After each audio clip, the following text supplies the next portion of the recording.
In today's episode of Knob Twisting with the Artifact Lo-Fi Elements, we are going to take a look at the tape engine.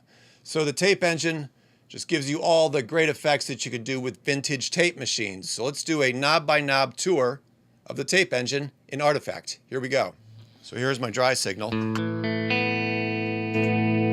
wet. And the first thing you're going to hear is that sort of slap-back chorus type sound. And that is because the vary knob controls the offset between the dry and the wet signal.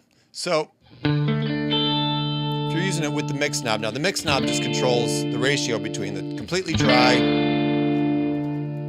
and wet signals. So if I set that about 50-50 and I turn this all the way down, so that's as tight as you can go between the wet and the dry signal, you're going to get more of a flanger feel. But if I turn that up and make that space wider, it gets more chorusy.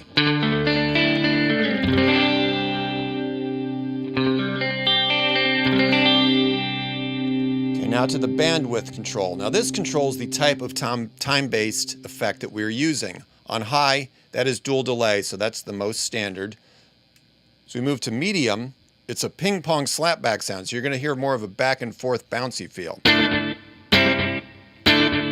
on your wet signal. If I move all the way down to low, that is through zero flange. So now I'm going to get more of that phase cancellation within the modulation.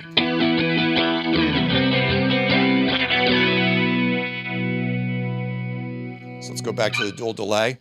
Next up is the destruct knob. Now that is just my tape saturation. So if I set it all the way down, it's a cleaner feel. If I turn it up, it's a little more overdriven. If I turn it all the way up, it becomes more like an overdrive.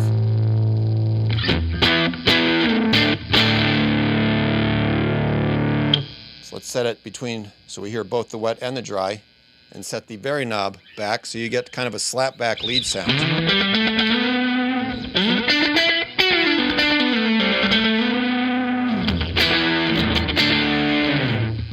But I like to turn it down a little bit, get more of a subtle sound. Okay, finally the modulation knob, the mod knob.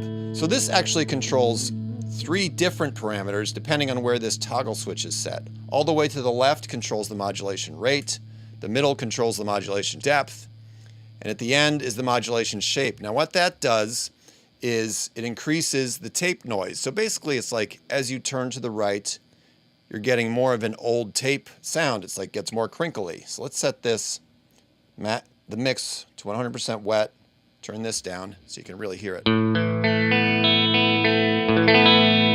Subtler.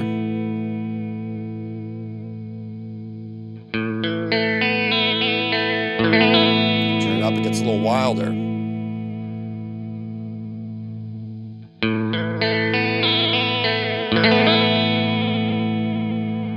We'll turn that down to more of a moderate level.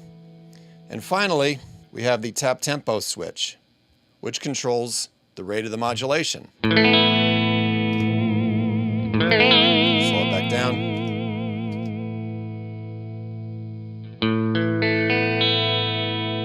If I hold on to it,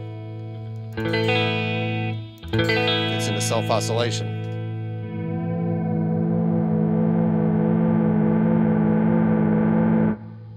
And that is the tape effect. We'll see you next time.